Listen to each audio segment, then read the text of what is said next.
And we start with the Fox News alert and an 11th hour plea for peace from Secretary of State John Kerry. He will give that about 2 hours from now. You know, there are only weeks to go for the Obama administration. Mr. Kerry will try and use this final opportunity to lay out the White House's vision for Middle East peace.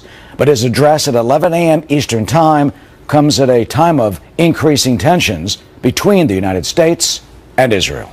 Good morning, everyone. I'm Eric Shawn, in for Bill Hemmer this morning, and you are live in America's Newsroom. Nice to have you. We're nice to be here with you as well. I'm Heather Childers in for Martha McCallum. Well, today's speech comes, as you mentioned, at a recent low point between the two longtime allies and relations between them. Israeli Prime Minister Benjamin Netanyahu accusing the U.S. of diplomatic sabotage, allowing the UN Security Council to pass an anti-Israeli resolution, even accusing the U.S. of orchestrating the whole thing. Something State Department Deputy Spokesman Mark Toner denies. We reject the notion that the United States was the driving force behind this resolution. That's just not true. The United States did not draft this resolution, nor did it put it forward. We also made clear at every conversation, that the president would make the final decision, and that he would have to review the final text before making his final decision. So the idea that this was, again, pre-cooked, or that we had agreed upon the text weeks in advance is just not accurate. Garrett Tenney live for us in Washington. Garrett, Israeli leaders say that they will be keeping a close eye on this speech. A whole lot of people will be doing that. They absolutely will be, Heather. And a big reason for that is that Israeli leaders are concerned the Obama administration may still take additional steps against the Jewish state in these last few weeks before the next administration comes in. Israeli news outlets are reporting that Prime Minister Benjamin Netanyahu is particularly worried about the U.S. making a final push at the UN Security Council to lay the groundwork for a Palestinian state. President Obama's Deputy National Security Advisor Ben Rhodes said earlier this week the U.S. did not have any plans to do that, and he continued to defend the administration's decision not to protect Israel at the UN last week. When we see laws that aim to legalize outposts, when we see rhetoric that suggests that this is the most pro-settlement Israeli government in history, and when we see the facts on the ground, again, deep into the West Bank, beyond the separation barrier, we feel compelled to speak up against those actions. And despite Rhodes' insistence that the U.S. does not plan to take any further action against Israel at the Security Council, the recent actions by the White House have certainly left Israelis unnerved at what could come next, particularly as they claim to have ironclad proof showing the White House orchestrated last week's vote. Heather? All right, so a lot is being said back and forth about that evidence that they may have. What do we know about that? Well, some of that evidence is slowly beginning to come out. On special report this week, Israel's ambassador to the U.S. said it included evidence that Vice President Joe Biden intervened to get Ukraine to support the resolution last week. And last night, the spokesman for Israel's prime minister said it goes much deeper than that. We know that there was deep collusion between the Obama administration and the Palestinians in order to push this United Nations Security Council resolution forward. I don't think that everything that I know can be shared on TV or can be shared with a global audience. I want to explain just very briefly why it's so dangerous, because it actually preempts negotiations. It tries to give the Palestinians everything they want up front. And this morning, Israeli news outlets are now reporting that 10 days before the UN Security Council vote, Secretary of State John Kerry and National Security Advisor Susan Wright met with a Palestinian delegation to discuss letting that vote pass. This morning, though, a National Security Council spokesman says that meeting never happened, despite State Department records showing otherwise. Heather? Will be interesting to see if Kerry references that at all when he speaks at 11 a.m. today. Thank you so much. You got it. Well, for more on what we can expect, let's bring in Jamie Weinstein now, senior writer for the Daily Caller and host of the Weinstein podcast. Jamie, so what are you looking for Mr. Kerry to say this morning? Well, he's going to probably lay out parameters, but it is amazing that with all that is going on in the Middle East, that John Kerry is going to spend his final days in office, one of the last few days, maybe 20 more days left, attacking Israel and focusing on the Middle East. Well, how do you know he's going to, Jamie, let me stop you. How do you know he's going to be attacking Israel versus trying to achieve some consensus? Because the speech itself is going to limit negotiation power and force Israel into a corner when it's trying to come to a deal with the Palestinians, whenever that possibility comes. And I think the reason for this is that the Obama administration came into office with a ideological, almost mystical belief that if you solve the Israeli-Palestinian problem, you can solve all the problems, basically what's going on in the Middle East. I think it was wrong then, but especially after the Arab Spring, when you see what's going on in Syria, what you see what's going on in Yemen, the Egyptian problems in the Sinai, and their even own problems with the Muslim Brotherhood, Iranian destabilization of the Middle East. None of those things would be solved if you solve the Israeli-Palestinian problem right now. So it does seem odd to focus on an ally and focus what we saw at the UN and then the speech today going out of office with the final days that they have left, when it won't solve anything, it won't achieve peace. And what it really does, it seems to be, and that the Israelis are taking it as kicking an ally, kicking a friend. Yeah, well, the State Department spokesman reportedly, or sources are saying, that the Israelis were not blindsided. They also claim that they will address these concerns in the speech, and that the vote was not unprecedented because other presidents have, of course, allowed resolutions that were critical of Israel to pass in the past. So do you think this will be addressed when he speaks in about 2 hours from now? Well, no president has allowed a resolution to pass the UN that claimed that the holy city of Jerusalem, even the old city where the Western Wall is, was occupied territory. That was new, and you know, when they allowed it to pass, there was a shock almost in the UN Security Council, and then applause because there was a gasp. Yeah, they were surprised that they allowed it to pass. So, if, you know, the Obama administration is now acting and trying to pretend that this was not something altogether new, but those in the Security Council seem to think it was something astonishing. So I don't know what John Kerry is going to say today, but it almost doesn't matter because it's being interpreted by Israel's enemies as another cudgel against Israel to delegitimize it, which is what is going on right now. The war against Israel is not only one of force, what we often see with Hamas targeting Israel. It's a war of delegitimization, that Israel doesn't have a right to exist as a normal state in a way. And, you know, I don't think the Obama administration is anti-Israel, but I do think that they're giving comfort to a lot of anti-Israel forces around the world with their actions in the waning days of their administration. And finally, there's speculation that they could call for the Palestinian state, speculation that could be another resolution that would be put up before the Security Council. But what will Mr. Trump do? I mean, if he introduces one that tries to undo this one, you know, Russia and China, they'll just veto it.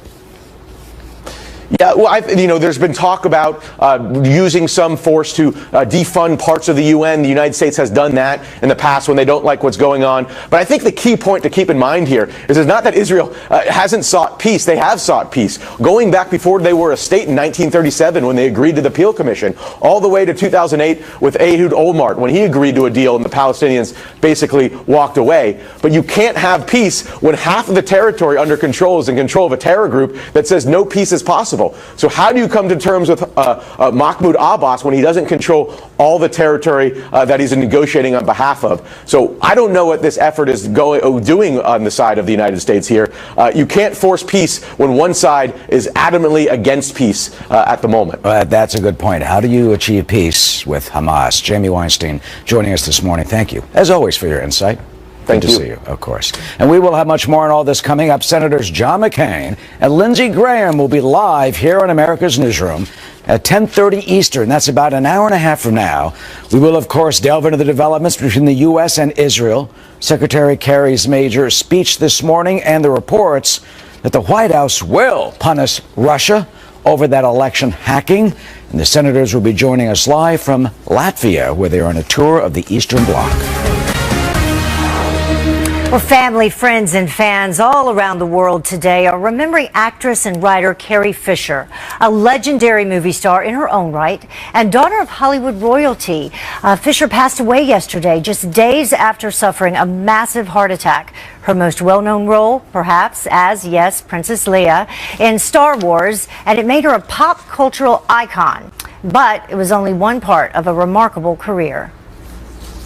Are you stuck up, half-witted, scruffy-looking nerd? No, great, and when Harry met Sally as well. Well, Claudia Cowan is live for us in Los Angeles with more. Claudia, some heartfelt reactions from her Star Wars co-stars, amongst others. That's right, most notably from her on-screen love interest, who we saw in those clips, of course, Harrison Ford, who said in a statement, quote, "Carrie was one of a kind, brilliant, original, funny, and emotionally fearless. She lived her life bravely." Director George Lucas, who cast Fisher as the iconic Princess Leia, praised her acting ability, saying, quote, "In Star Wars, she was our great and powerful princess, feisty, wise, and full of hope in a role that was more difficult than most people might think." And when the news of her death first broke, Mark Hamill took to Twitter saying, quote, "No words, #devastated." She had already wrapped the next Star Wars movie, Episode 8, so fans will be able to see her reprise her role one more time on the big screen next year. And we're learning more about her death following that medical emergency on a flight from London to Los Angeles on Christmas Eve. She never regained consciousness and died peacefully yesterday morning. She is being remembered as a great actress, but also as a screenwriter and as a script doctor who'd come in to fix a script that wasn't quite working. And she bravely and publicly talked about her battles with substance abuse and bipolar disorder. Around the country, fans are planning to hold lightsaber walks in tribute. Funeral plans for the 60-year-old Fisher are still pending. Heather. All right, Claudia Cowan, live for us. Thank you, Claudia. Well, Heather, President-elect Trump is taking a break from his transition to respond yet again to President Obama. And this. I'm confident that if I had run again and articulated it, I think I could have mobilized a majority of the American people to rally behind it. Is that true? Well, we will have Mr. Trump's latest response and debate whether or not that actually could have happened. Plus, part of Trump Tower evacuated over a suspicious package, what investigators now say was inside that backpack. And the White House, is expected to unveil its response to Russian hacking, what that could entail and how it could face hurdles with the new administration. If we don't push back against Russian interference in our election, we're inviting the Chinese and the Iranians to come and hack us when Trump gets tough with them. Welcome back. A Fox News alert for you. Prosecutors in Germany say an arrest has been made in connection with the Berlin Christmas market terrorist attack that killed 12 people. We're told a 40-year-old Tunisian man is in custody. Officials not giving any further details on his possible connection to suspected terrorist Anis Amri, who allegedly drove that semi into the crowd. He was killed days later in Italy, you may recall. We will have much more information on this as it continues to develop.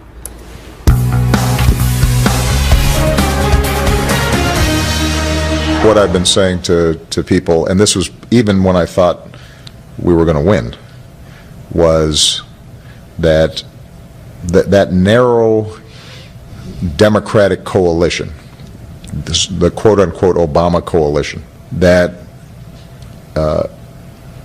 if properly executed, yes, you can probably win presidencies repeatedly.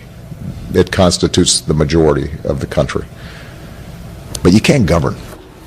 Well, that's President Obama telling his former top aide, David Axelrod, that if he could have run for a third term, he would have been victorious in the 2016 election. Well, now President-elect Donald Trump is refusing to let that go. He's firing back again on Twitter, saying, quote, President Obama campaigned hard and personally in the very important swing states and lost. The voters wanted to make America great again. Brad Blakeman joins us, former Deputy Assistant to President George W. Bush. Pablo Manuquez is a former DNC official, and we welcome you both. Brad, let me start with you. Does Mr. Trump have a point in pushing back against the president? You bet. Like everything with Barack Obama, it can't be about him. If it was about him, he would have won. And it was also a slap at Hillary. The bottom line is this. Hillary lost the states, the swing states that Barack Obama won. Let's take a look at Florida and North Carolina and Ohio. And by the way, Mr. President, Donald Trump won Pennsylvania and Michigan, strongholds for Democrats. And I remember in the waning days, President Obama was appearing in rallies in the very swing states I just mentioned, begging people that his legacy is on the line. He's taking this personally. So there's no revisionist history here, Eric. Donald Trump won, and he won fair and square, and he won in an electoral landslide. That's the facts. Pablo, is the president trying to deflect responsibility? Well, Eric, I think I'm going to have to agree with Brad here. If we take a step back, but President Obama, as leader of the Democratic Party, his job is to make sure that the party is winning elections up and down the ticket for the Democratic Party. And in this sense, he's been the losingest coach in party history. And that's sort of the first thing that Democrats, I think, need to acknowledge moving forward. The second thing I think that we need to acknowledge is that as a presidential candidate, Hillary Clinton has been a catastrophe, a multi-cycle catastrophe for party unity. We need to look at this thing with a lot more humility than we're looking at it right now and realize that we got Obama high on hope and change in 2008. We let a small-minded generation of establishment deadweight take over.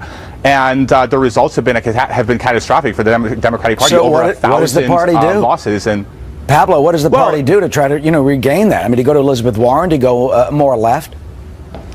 No, I think that you need to find new talent. I think that's the first step. I think that the evaluations that are going on right now about where we move forward don't seem to have any consensus. There isn't anybody who's kind of stepping into the void to become that leader that the Democratic Party needs behind the scenes, the way that the Republican Party has Reince Priebus, who has a vision of what a 50-state strategy looks like and how to start winning back the landslide that we've experienced against us in state houses during the Obama presidency. Brad, that's a great point. I mean, the Democrats lost, about half of the state legislatures. I mean, it's a huge number of Democratic officials have been bounced out of office during the Obama terms.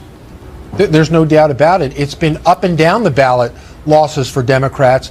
And look, now we're in control, but we have to also learn lessons, Eric.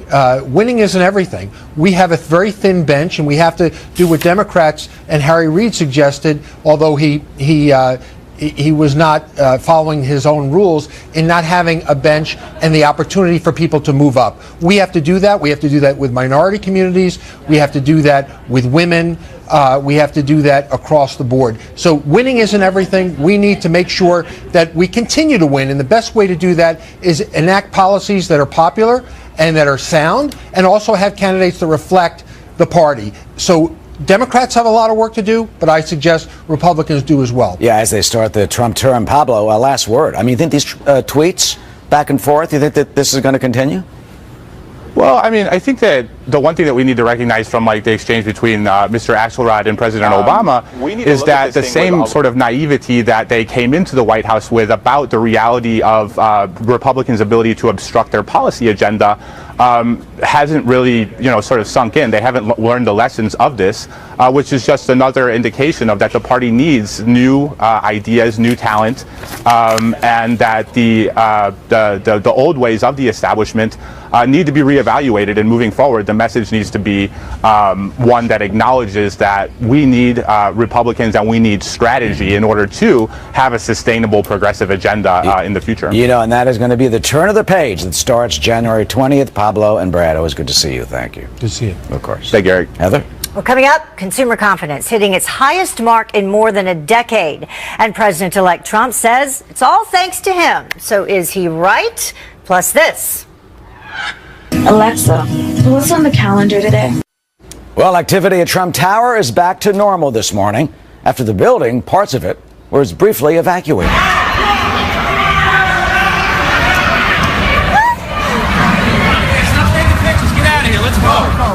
That was the seemingly chaotic scene yesterday that started when a suspicious package was discovered in the lobby of the New York City building. Police made visitors and tourists get out, as you saw, while the bomb squad was called in to investigate. But it turned out that the package was just a bag of children's toys.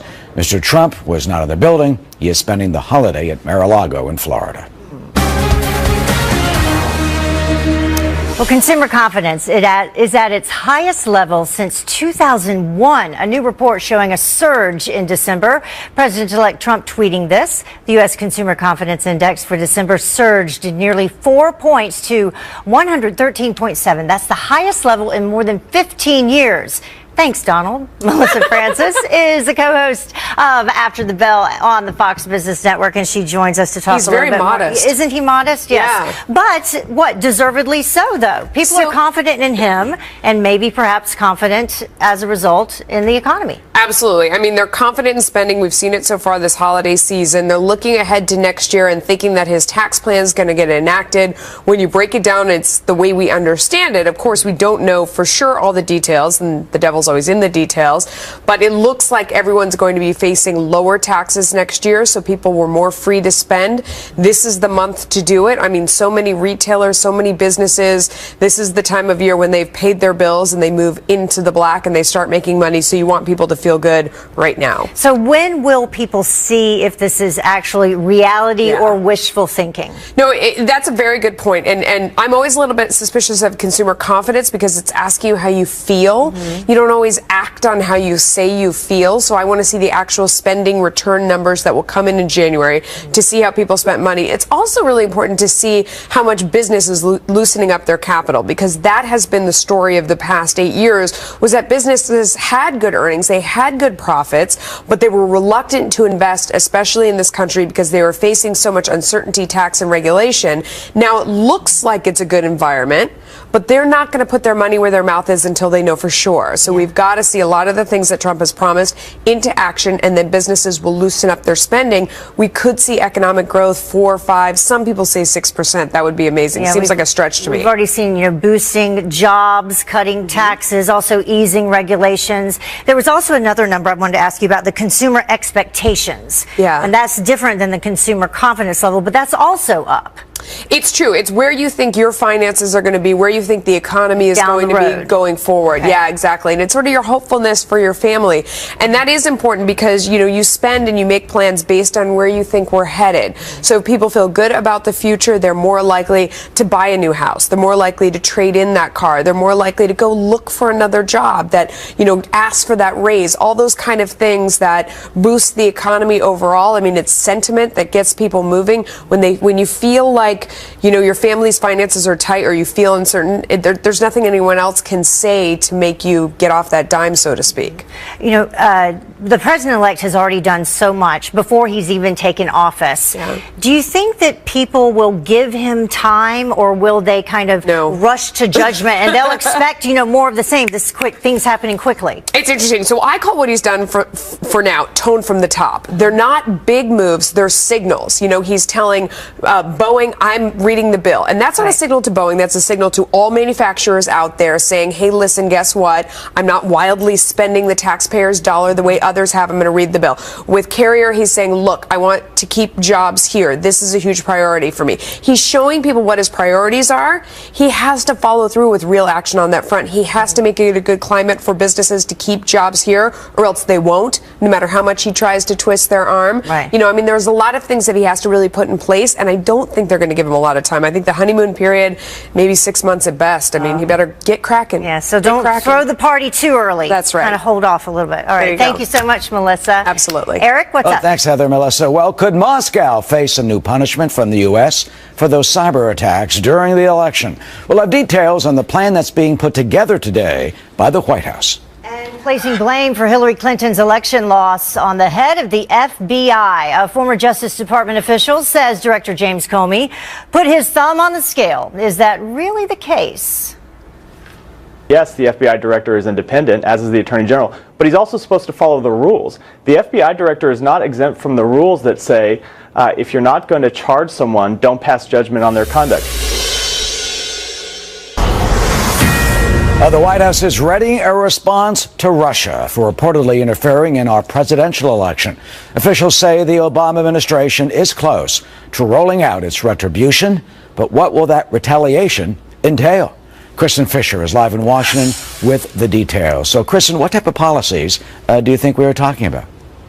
Well, we're talking about economic sanctions, diplomatic censure, and likely some kind of covert cyber operation. Now, this was first reported by the Washington Post. They say the Obama administration is still finalizing it and that an announcement about the public portions of this response could come as early as this week. Now, both the FBI and CIA are in agreement that Russia intervened in our election in order to help Mr. Trump win. But the president-elect remains skeptical, which is why, according to the Washington Post, the White House is now trying to make it very difficult for Mr. Trump to roll back any of the actions that they may take, and that could include using an executive order to impose more sanctions against Russia. Eric? And what are those, Kristen, in Congress saying about it today? Well, Senator Lindsey Graham said last night that 99 out of 100 senators believe the Russians did do this and that Congress is going to do something about it. Listen to what he said last night from Estonia, where a bipartisan group of senators were meeting with local officials about Russia. Along with Senator McCain, after this trip's over, we're going to have the hearings and we're going to put sanctions together that hit Putin as an individual and his inner circle for interfering in our election. And they're doing it all over the world, not just in the United States. So both Senator Lindsey Graham and Senator McCain say they have no doubt that Russia hacked into our political system, and they're now vowing to take action no matter what the president-elect thinks. Eric? All right, Kristen, and we will hear a lot more from Senators Graham and McCain in just 1 hour from now. Here on America's Newsroom, we'll be interviewing them from Latvia on Russia, Israel, and a host of other issues, why they're over there, too. Thank you, Kristen. Well, many Democrats are still going after FBI Director James Comey, blaming him for Hillary Clinton's loss. One former Justice Department spokesman putting it this way. He sent it at a time when the FBI didn't know if they had any new information. It threw really a hand grenade into the middle of the election. And at the time, Hillary Clinton had Donald Trump on the map. The race was essentially over, and it changed the direction of the race, and I think eventually changed the outcome of the race. And that is an appalling thing for an FBI director to do. Former Massachusetts Senator Scott Brown is a Fox News contributor, and he joins us now to talk a little bit more about this. Thank you for joining us, first of all.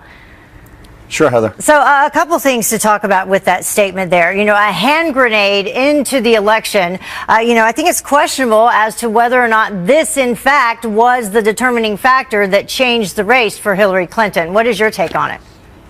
I think that's ridiculous to think that one event would change the entire election. Bottom line is she ran a terrible race. She was a terrible candidate. People didn't like her. They didn't trust her. And she basically was outworked, especially over the last 3 weeks, not going into areas where traditionally are Democratic areas. She took those people for granted, and as a result, she lost. And the Democrats are still trying to find some type of reason. The reason is you had a terrible candidate. She didn't work hard enough, and that's why you lost. Period. Yeah, and it makes you wonder if the Democrats may be singing a different tune had it gone the other way, the election itself. Take a look at what a couple of the Democratic leaders had to say. This is back in July, and this is the House Minority Leader on the FBI Director on July 7th. She said that he is a man of integrity and honesty. Nothing happens without him. I think he's going to be the definitive person to make the determination or the recommendation. But then changed her tune and said now the public interest would be served by the FBI providing the facts rather than allowing Republicans to stoke innuendo and falsehoods 11 days away from a presidential election. And she's not the only one. We also can go down to Harry Reid, and he said this on July 6th. The FBI, under the leadership of Comey, carried out a thorough investigation of this case. No one can question the integrity, the confidence of Director Comey. But apparently Reid himself can question that, because he then said, you rushed to take this step 11 days before a presidential election, despite the fact that, for all you know, the information you possess could be entirely duplicative of the information you already examined, which exonerated Secretary Clinton. So just another search for excuses, as you said? Of course there are excuses, because, and that's one of the reasons that Director Comey, the FBI director, has such a long term, so that person can basically be apolitical. He went to Congress, he told Congress what he was going to do, and then he ultimately did it. I don't fault him for obligation. I believe in affirmative obligation to keep Congress apprised, as he said he would. I thought there were some various mistakes. I thought he could have at least charged Hillary Clinton with a misdemeanor, because I thought he laid out a very solid prima facie case determining that she in fact did break the law. Did it rise to the level of a felony? He said no. I thought it was at least a misdemeanor. So I thought there were some errors throughout the process, but I never questioned his integrity. I never thought that he wanted Donald Trump instead of Hillary Clinton, and I don't think the American people felt that way either. I think they felt he was just doing his job. And there's been reports that he will make a statement, he'll have something to say following the inauguration of Donald Trump. What do you think that he can say? Is there anything that he can say that would kind of right the road? I don't think he needs to do anything except do his job. If you want to talk about people crossing the line, how about the Bill Clinton in a plane? I mean, that was she was completely inappropriate. But here we are, we're faulting, allegedly the Democrats are trying to fault somebody for doing their job, and I would want him to do his job up until the very last day up to the election, and then after the election. And if there's something that needs to be done after, that'll shake out. But he's insulated because he is, I think it's a 10-year term if I'm not mistaken, so he's not going anywhere. Yeah, and as you said, it's supposed to be an independent position. Correct. And do you think that, that will continue, or do you think that there needs to be some sort of change? Because obviously a lot of people right now do not think that that is the case on both sides. I think he's an independent person. I think he's going to continue to do his job like he was asked to do.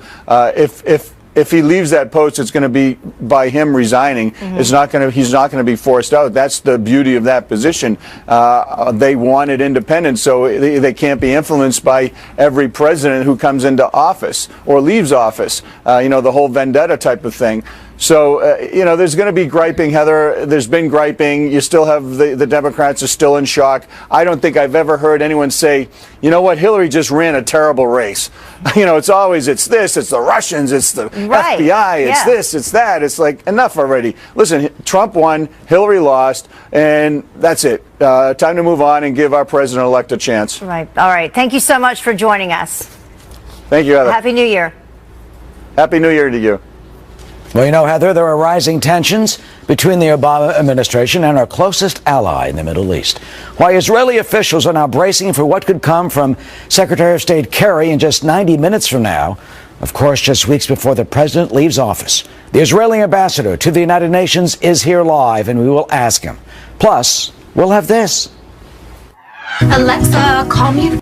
Welcome back. A murder case in Arkansas getting national attention after a warrant was issued for an Amazon Echo.